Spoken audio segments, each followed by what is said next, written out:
The universal place there. Okay. Oh. No, I need to laminate this stack of paper later. Because Hello.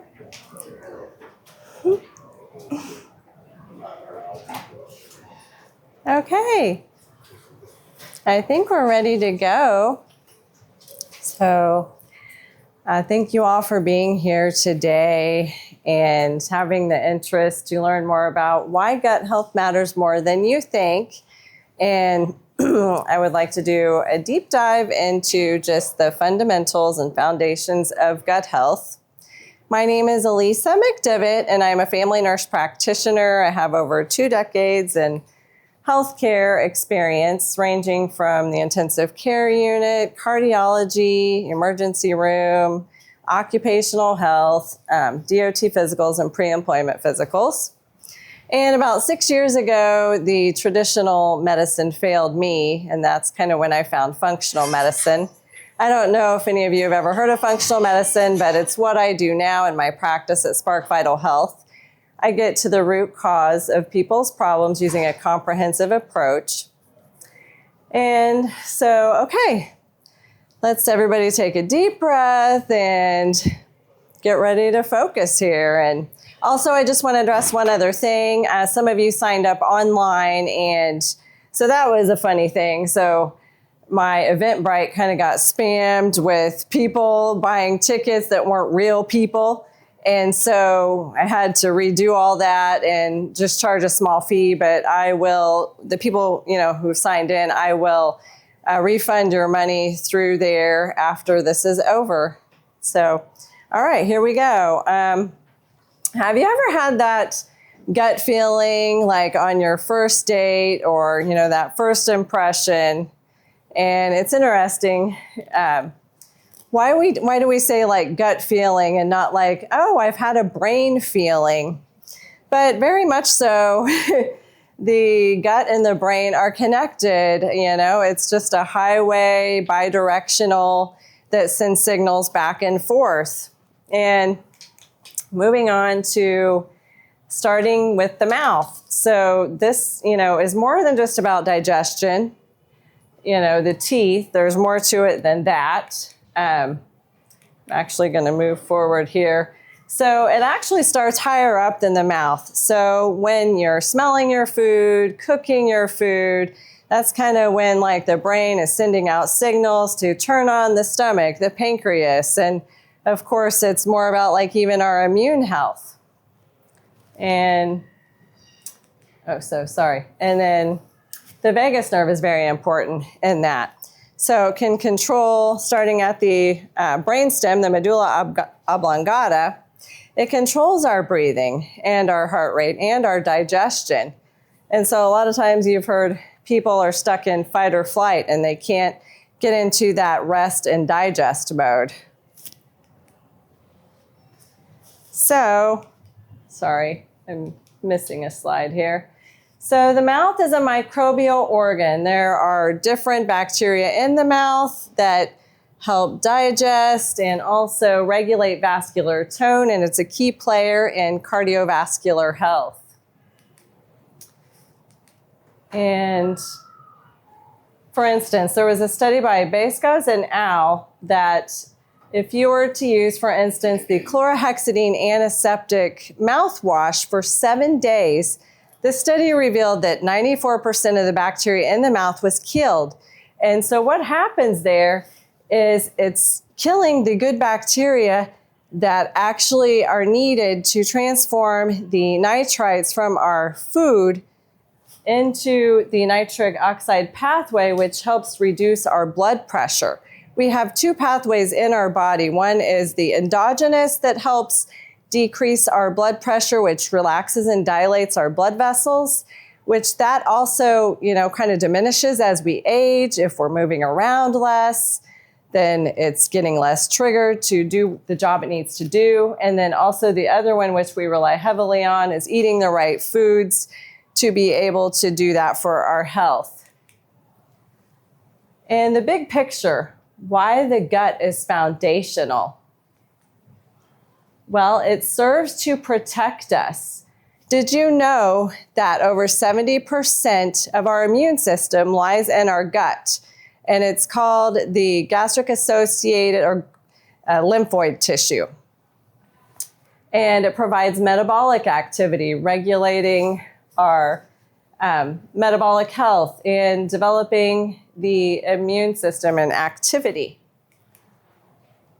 And of course, there are trillions of microbes in our gut. It's a complex ecosystem that interacts with our human cells through various bodily functions, and it supports digestion to immunity and also mental health. Key roles in immune regulation. It is the largest immune organ.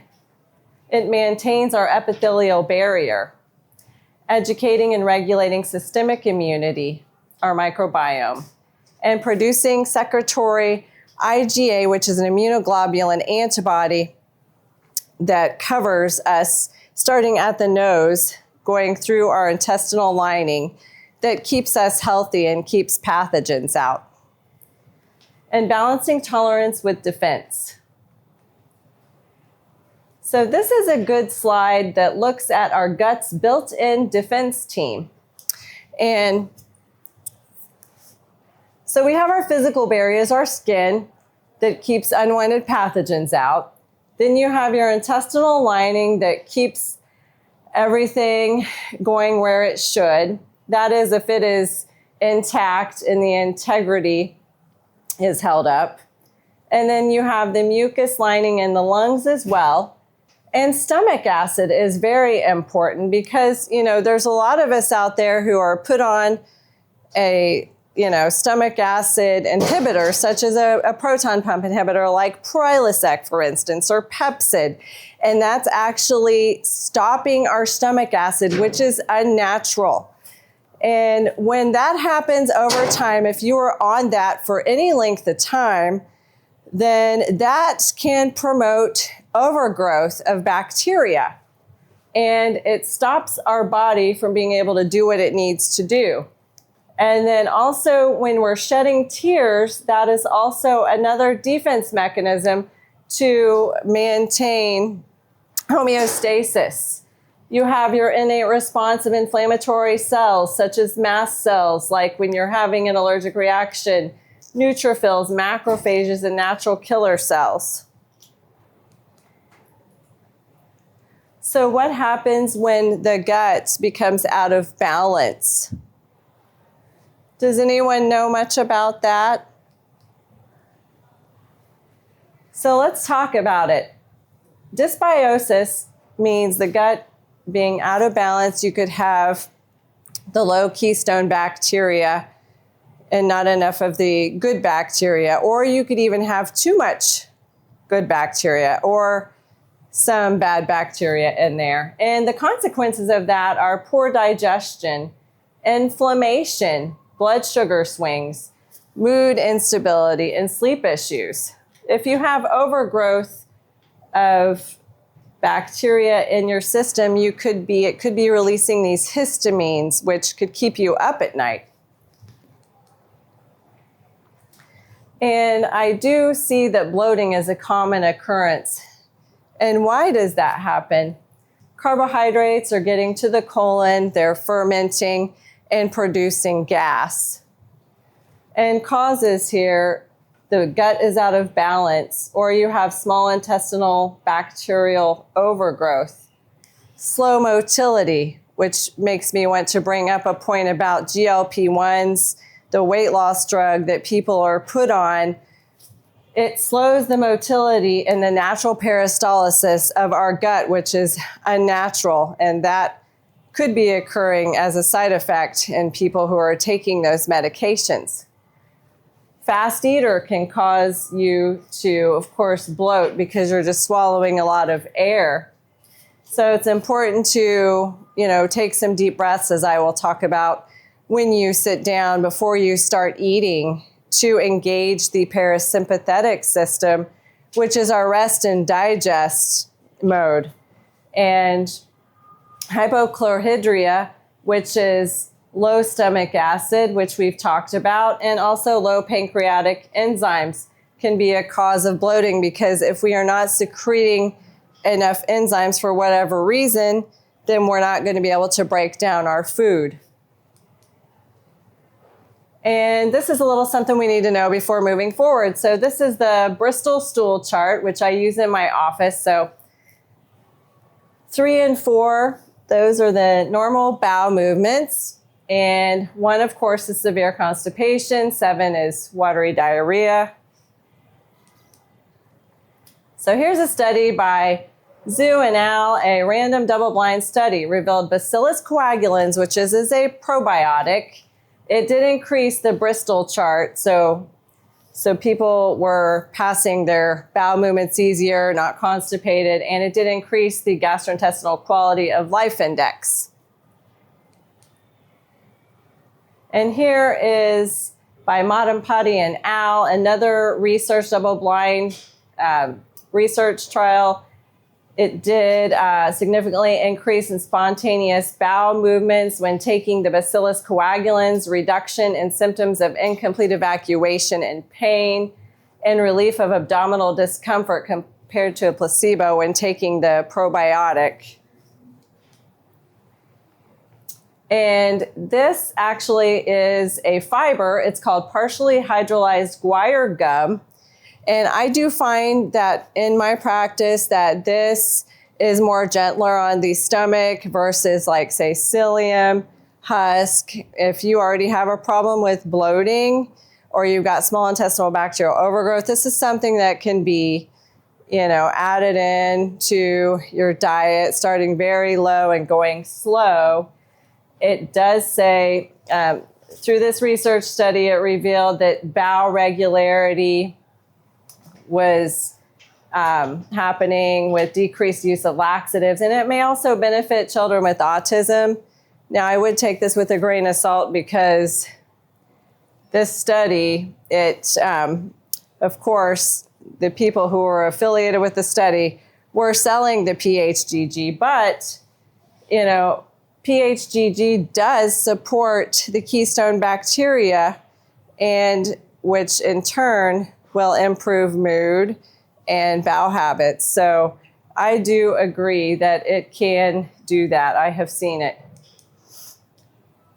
And running to the bathroom after every meal for months can be common, but it is not normal. So if you know someone or are having this issue, possible causes are irritable bowel syndrome with diarrhea type, stress and anxiety, bile acid malabsorption, or if you have a food sensitivity like lactose or a FODMAP, which FODMAP, I can't remember all the foods, but it's like garlic, onion, asparagus, apples, cherries. There's like a whole list of them.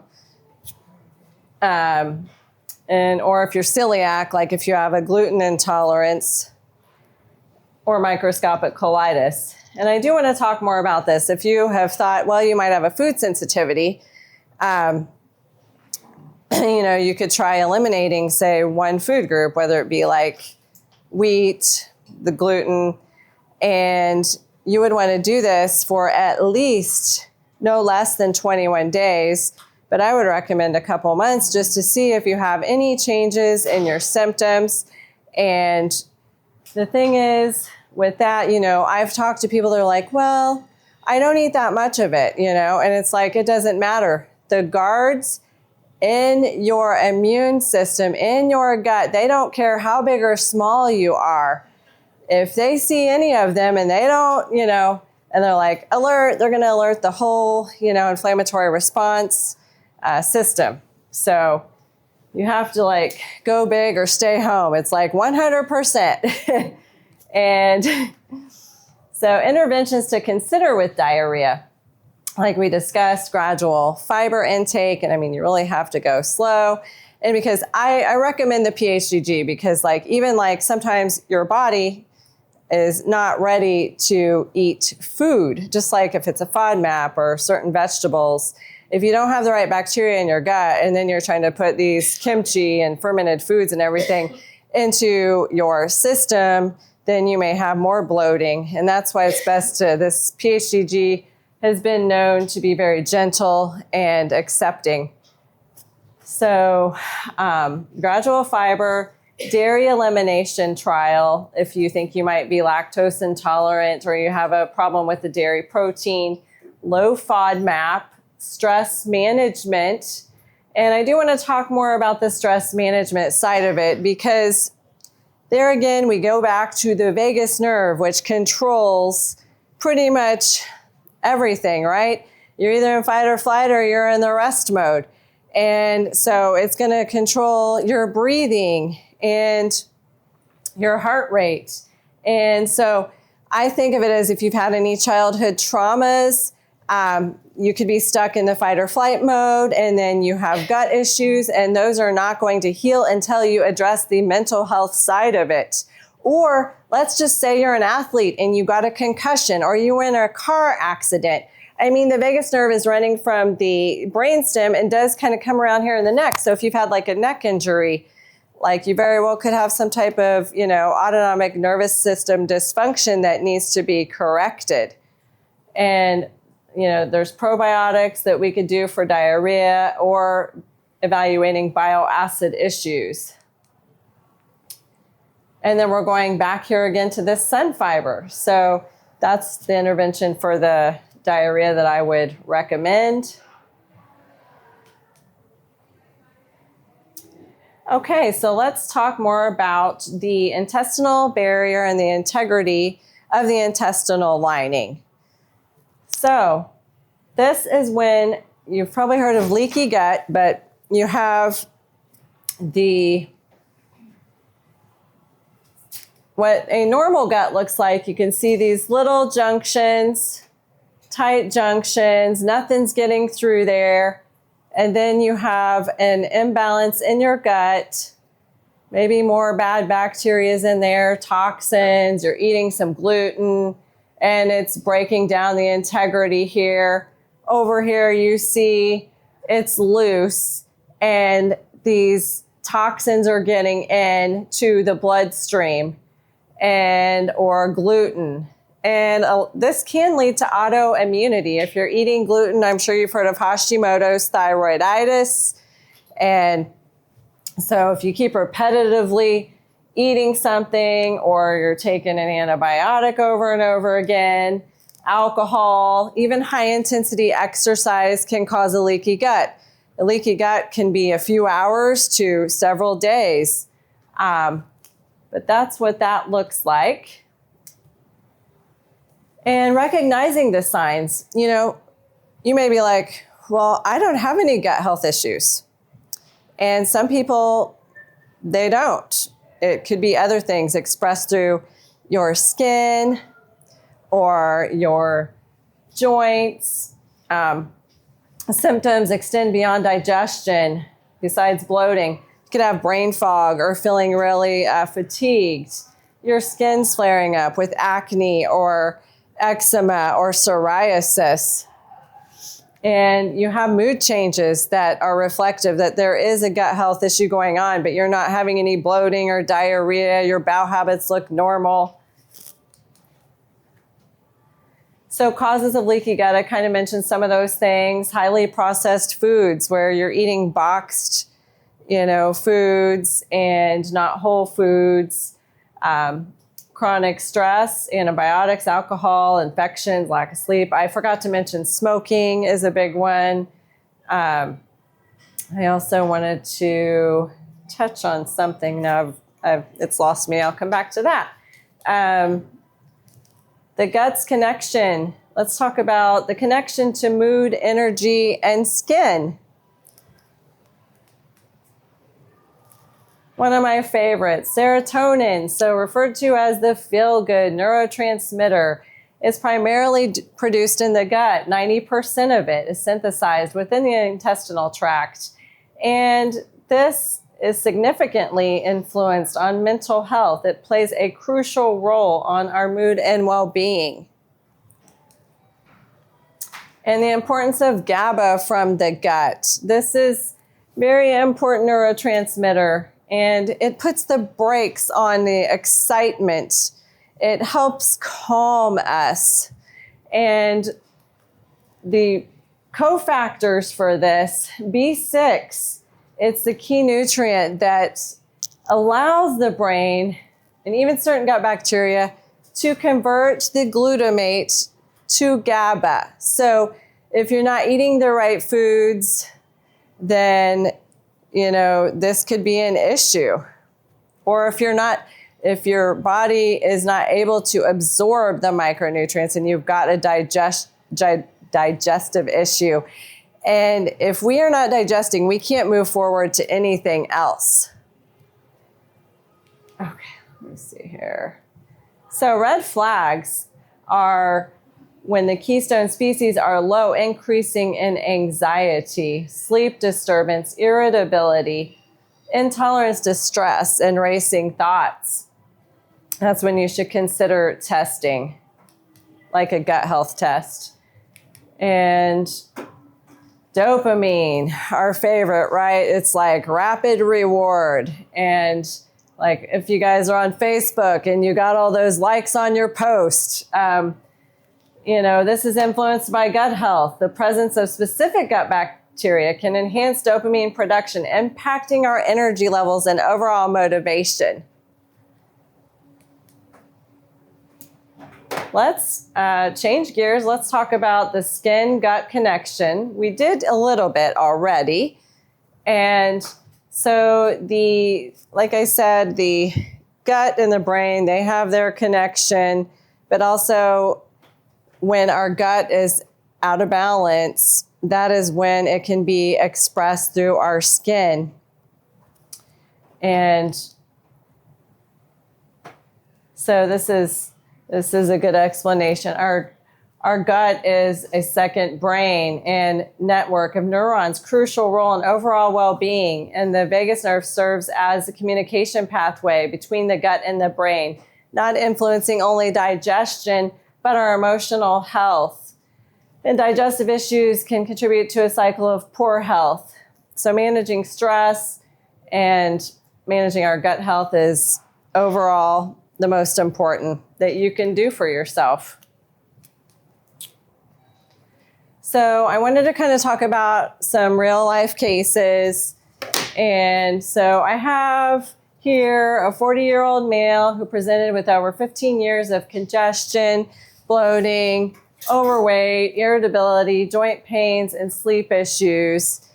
And Is that me? no. Anyway. So. We'll talk about it later. All right. Well, anyways, so this patient I did gut health testing on. Of course, their gut was out of balance, like we talked.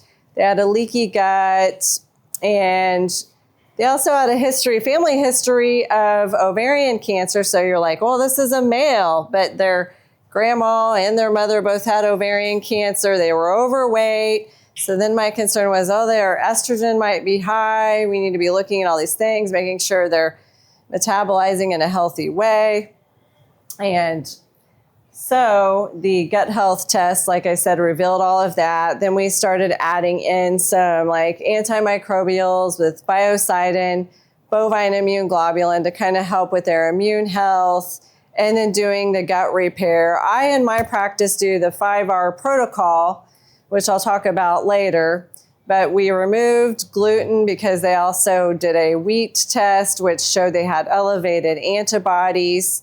And they actually, after a few weeks of incorporating like vitamin A and zinc, and there's just like a couple supplements that I like to use that help repair the gut, L-glutamine, which helps with tissue repair of the intestinal lining, aloe, which calms it down, and marshmallow root. I know I don't want to get into the weeds here about talking about all of it, but overall, this patient lost like 25 pounds.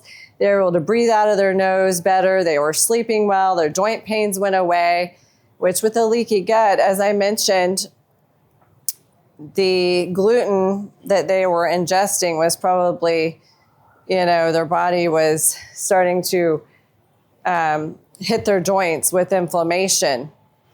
And so with some of the supplements, omega-3 fatty acids also can help decrease the inflammation.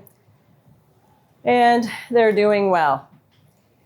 And then this here is another case that I won't go into all the details. This patient came in with a lot of high histamine issues. They actually ended up with all the inflammation they had going on. They were limiting all the foods and hardly eating anything when they came to see me because their body was sensitive to everything because they had a leaky gut and their gut was out of balance. So once we rebalanced all of that, they got off of their inhaler and their diabetes medication, and step-by-step healing process. They're doing very well now. Then my pediatric case, I had a 5-year-old who came to me that was having 4 or 5 meltdowns a day. They were constipated and they were eating a lot of processed food and sugar, and you know those pouches that have sugar in them, they're fruit, but yet it's a lot of sugar. So they totally transformed their diet and started eating whole foods. I gave them magnesium glycinate supplement, which started helping regulate their bowels, because if we are not pooping every day, we are holding on to toxins. And even women, like if women are not pooping every day, they are upcycling their estrogen and holding on to estrogen when we need to be getting rid of it. So in this case, this was a 5-year-old, but his mood also was a big issue. And so when you're also eating processed food and holding on to those toxins and not pooping every day, I mean, you can see how if you're constipated, you're not going to be in a good mood. But like, seriously, like it affects. He also had low keystone bacteria on his gut health test. We repleted with Bifido and B. infantis bacteria, probiotic, and some prebiotics to feed the probiotics. And then he is doing well. He doesn't have any meltdowns anymore, and he's pooping every day, and he's thriving. So how gut health influences our weight and metabolism here. The gut microbiome, it plays a crucial role in regulating hunger hormones such as ghrelin and leptin, and influences our appetite and energy balance. So a healthy balance of bacteria can help maintain optimal hormone levels, which are essential for weight management. Energy extraction from food. We need to have the right gut bacteria in our gut and to have digestion working properly in order to extract the food to get the energy that we need. If we are eating processed foods, that is not going to feed the gut bacteria to keep them alive in there. It's going to cause some changes in our microbiome, and then we're not going to have the energy to do the daily activities we want to be able to do. And if we're eating the right foods to feed the gut, then that will lead to better energy utilization and weight management. Uh-oh, I think that this has done this twice. Okay. How many of you have tried something for your symptoms that worked for a little while, but then it stopped? And in my practice, I use the 5R approach. So remove, replace, repair, reinoculate, and rebalance, along with maximizing the pillars of health, which I look at the nutrition, movement, sleep, stress levels in relationships, bowel habits, for instance. And let's look at inflammation and fat storage. So chronic inflammation is often linked to an unhealthy gut microbiome, which will contribute to fat storage and weight gain. So by promoting gut health and reducing inflammation, individuals can support a healthier weight and metabolic rate.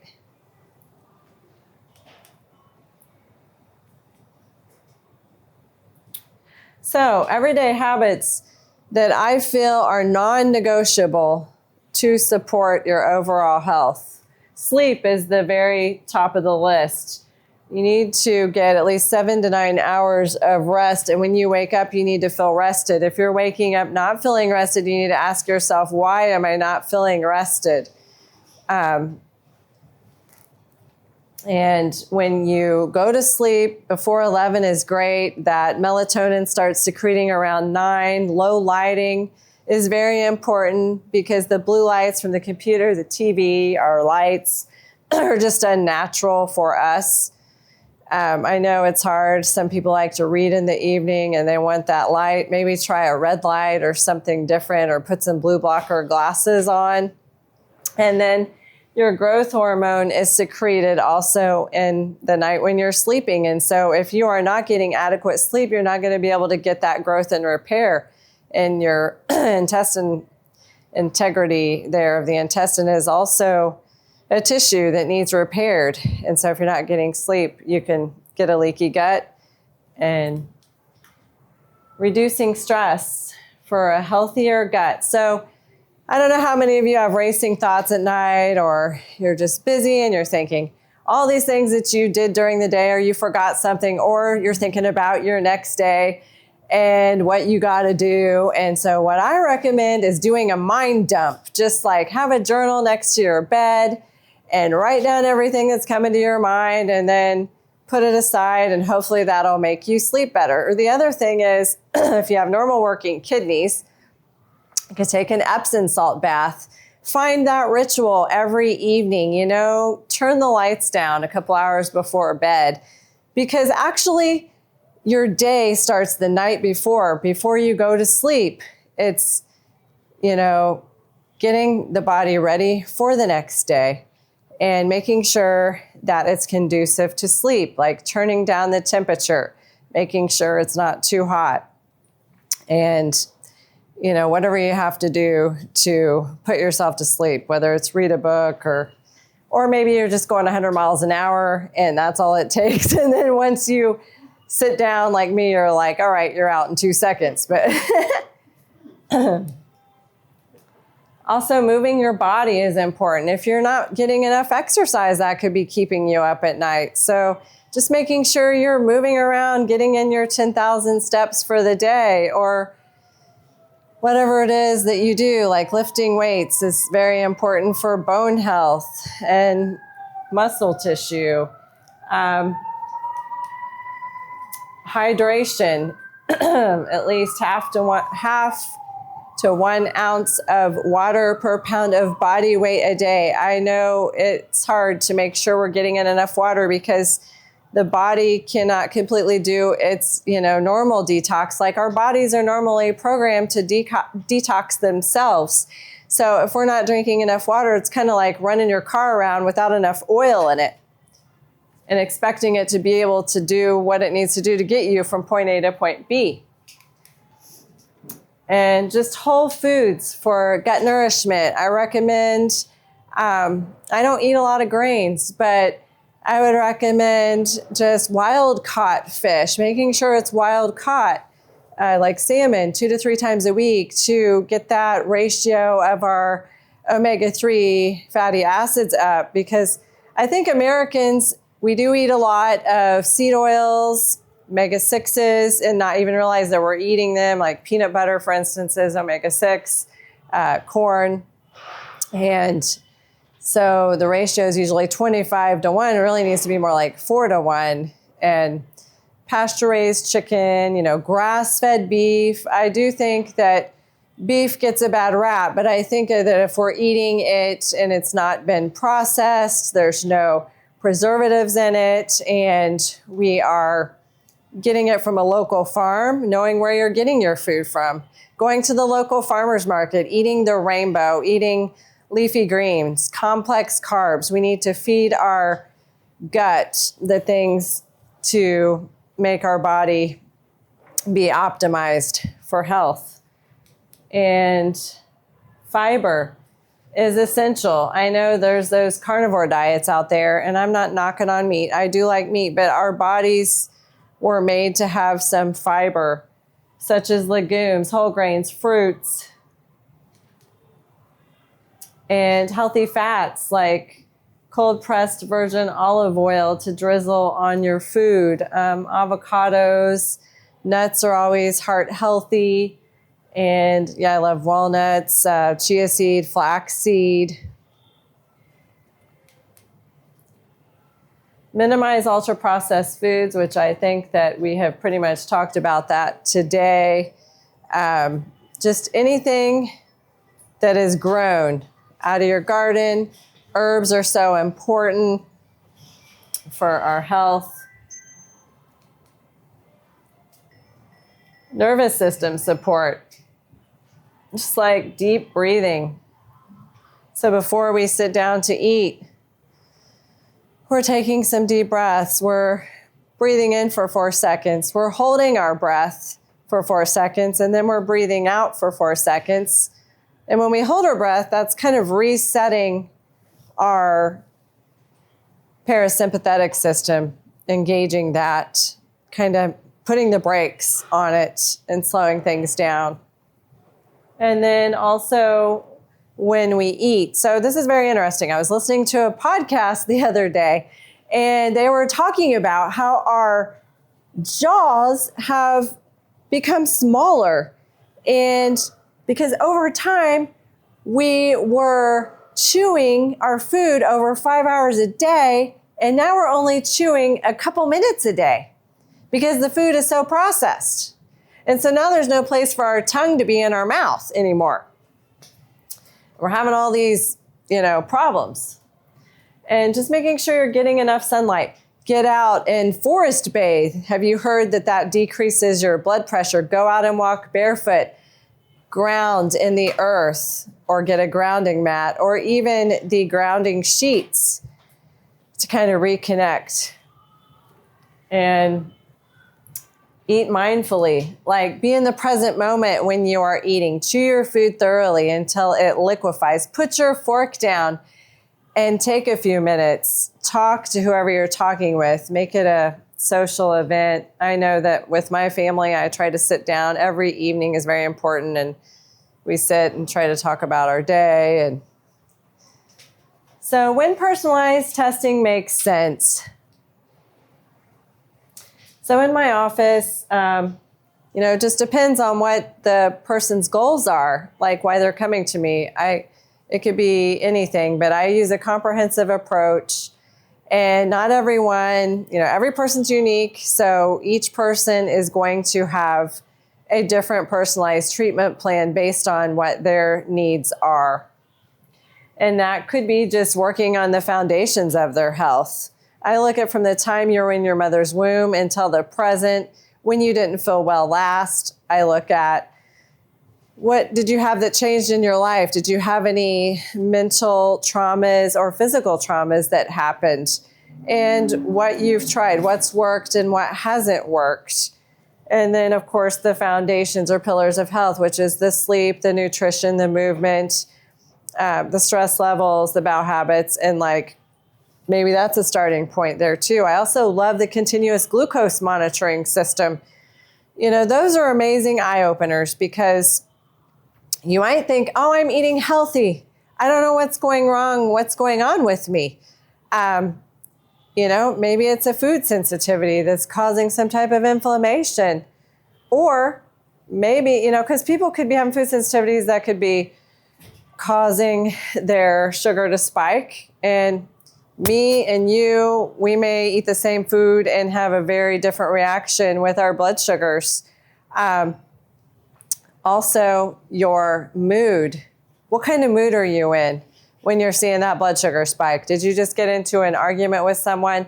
Is it your toxic work environment or stress that you are under? So not only is it just the food and sleep, it decreases your hormone levels by 50% if you're not getting the sleep that you need.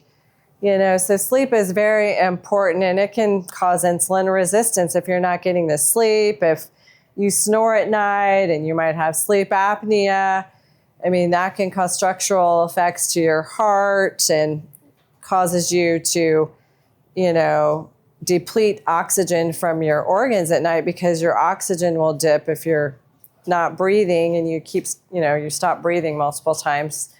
But those are some of the things to think about. And key takeaways. Your gut health impacts everything, every system. Symptoms are clear signals. You just have to listen to what your body is telling you. Small habits can create a huge impact. Just what's one thing that you can think of that you could change or swap out to make one step, forward progress in your life. And personalized care, it accelerates results. I don't like giving recommendations for just like saying, okay, what probiotic would you take for this or that? And I am more like to test because less is more. And if you're, you want to take something just to take it, I don't really believe in that, because if you already have an overgrowth of good bacteria and you're going to put more in there, you're going to just make the situation worse, not better. So I do believe in testing. And even with vitamins, it's like, find out what you're low in and then go from there, or high, which can be the case as well. And so invitation to the next steps, which I already pretty much explained, that just taking a proactive approach to your health. And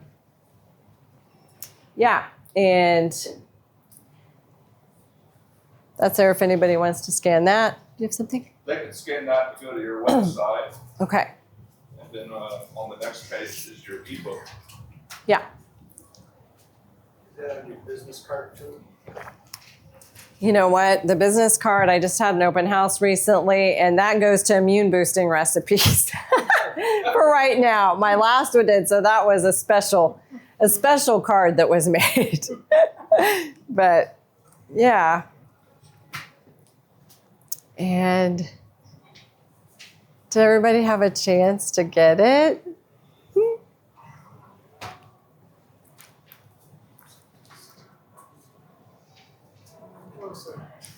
How do you do your gut health test?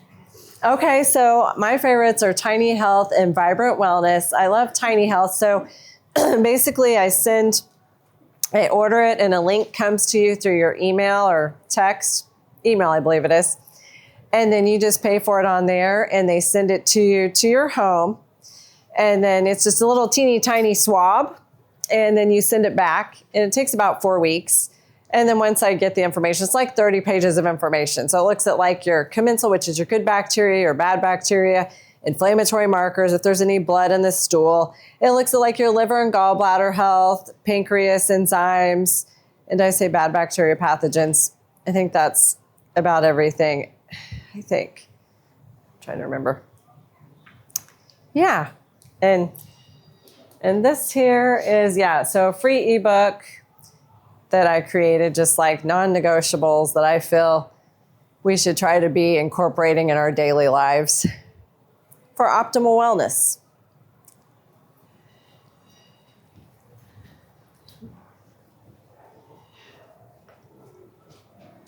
So there's no needles in. No needles. Yeah, that's even better, isn't it? Great question. I also do organic acids testing. It's you can just do urine. That just looks for any bottleneck in the detox pathways. If somebody is having anxiety and fatigue that's unexplainable through other testing, then that's an option. Or you just don't like needles and you would want to try something like that. I also do hormone testing that looks at the adrenal health, the 4-point test from the time you get up till the time you go to bed. That's an overall explanation of like if you're feeling tired. So would that be mailed to the house as well? Yes, and it looks at through urine and saliva, and then also the hormones and how they're being metabolized, and progesterone and testosterone and estradiol and estriol and all of those.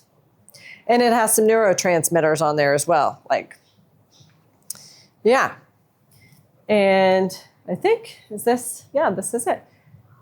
Does anyone have any questions? Any other questions? You do testing before you recommend any type of probiotic? I do.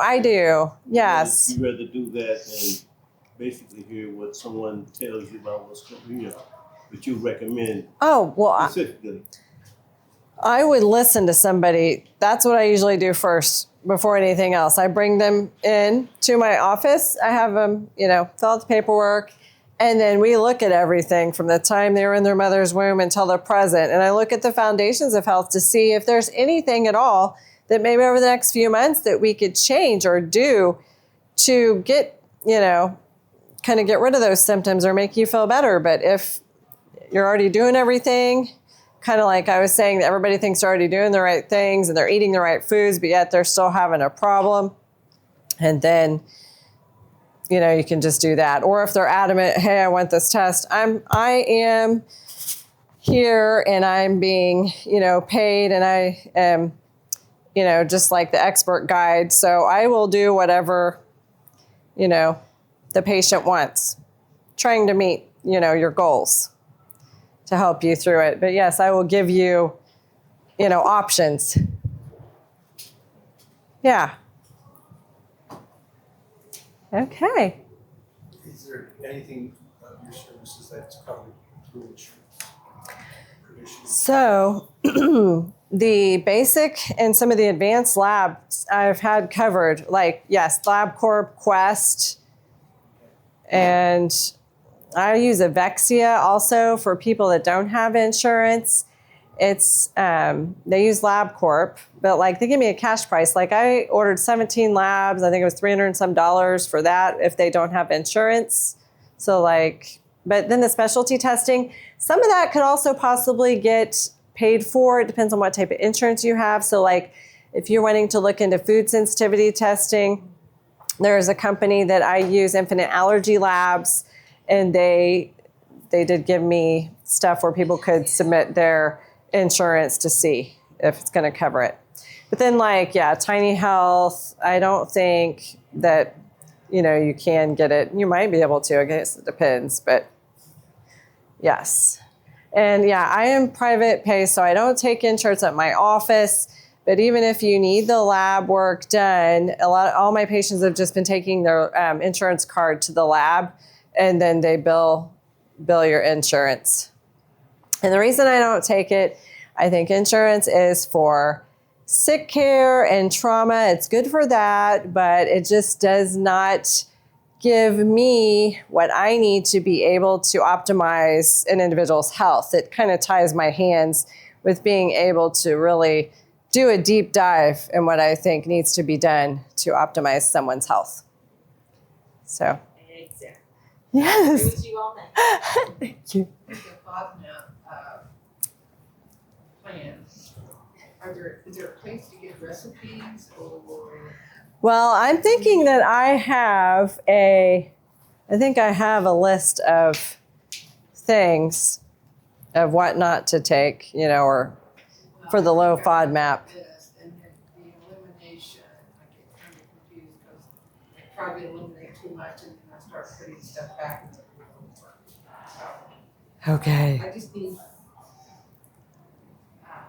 detailed recipe that I know works or doesn't work, how I can mark that off rather than the ingredients. Does that make sense? Yes. Yes. I think that's something we could work with.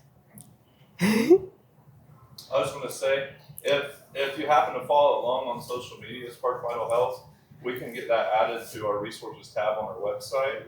So then on the website, once we have that added, then we'll put that out on the Facebook that we have that updated. So follow along on the Facebook. I will do that. Just got me as a client. Awesome. Wonderful. Thank you. Look forward to it. Okay. Well, I want to thank all of you for coming today. And I hope that you all learned something. And so it's been fun. And what a beautiful day to be able to. Where are you located at, your office? So I am in West Carmel, really close to Zionsville, right off of 465 and Michigan Road. So I don't know if you're familiar with that, but I'm on Commerce Drive between 96th and 106th Street. So behind the Best Buy, Target area. And it's in Link Office Suites. I have an office suite in Link Office Suites, 10255 Commerce Drive. Yeah. And then I'll make those. So if someone wants to book an appointment with you, or let's start before we book an appointment. Do you offer a free discovery call if they just wanted to pick your brain and maybe they don't want to speak up today or something like that? Absolutely, yes. I offer a 15-minute free discovery call. You can call my office, or you can even book it online. Yeah. And I just call you on the phone. It's not a Zoom call or anything. But even about the Zoom thing, I do offer telehealth that it's private. And so I love for the first visit for you to come in and see me just because I'm hands-on. I mean, I care about your whole body and not just about, symptoms and that. So I wanted to be able to look at your skin and your mouth and nose and throat and listen to your heart and take your vital signs. And then I also have an in-body scan, which looks at your body composition. So then if one of your goals is to lose weight, then or gain muscle, that actually, and visceral fat hides well. Skinny people can even have visceral fat, which is harboring around your, vital organs. And so it can also give us an insight on that. So it's a really nice tool to have as a starting point. But yeah, if you're a busy person and you can't come in or it's far away, I have people from all over coming, a few hours away. And so they like the option of being able to use telehealth on the second or third visits, when they're wanting to go over their lab work. Yeah. Thank you. You're very welcome. Thank you so much. I'd like to make an appointment with you. I definitely gonna make an appointment. Oh, Come in. awesome. Thank you. Because my biggest issue I'm dealing with is bloating Oh. and diarrhea. I'm dealing with diarrhea, especially maybe my first meal of the day. Anytime I have my first meal of the day, 20 minutes later I have diarrhea. Just a little substance. But most of the diarrhea is my first meal of the day. If I fast if I fast in the morning and eat at lunchtime, then it's at lunch. Aww. And it's so when I'm with people and in a meeting or something or doing something, it's kind of awkward. And this has been going on for quite a while. Oh, I hate that for you. Well, yeah. So, Most definitely. I'll give you my card and then you can call the office and make an appointment. definitely. Or online, either one. Let me give you, I have information over here. Oh no, please. Let me give this to him and I'll. They do a thing in Ohio or? Oh, let's see here. He's just saying. Here's this. Okay, And then all would right. you like a notebook? All right, thank you so much. Would you like a notebook? A notebook? Would you like a notebook? Free Yes, notebook? I would. Yeah, Okay. All right, thank you That's so so much. nice to meet you. What's your name again? Dennis. Nice to First meet name you, is Dennis. Last name is Ingram. Nice to meet Okay, you.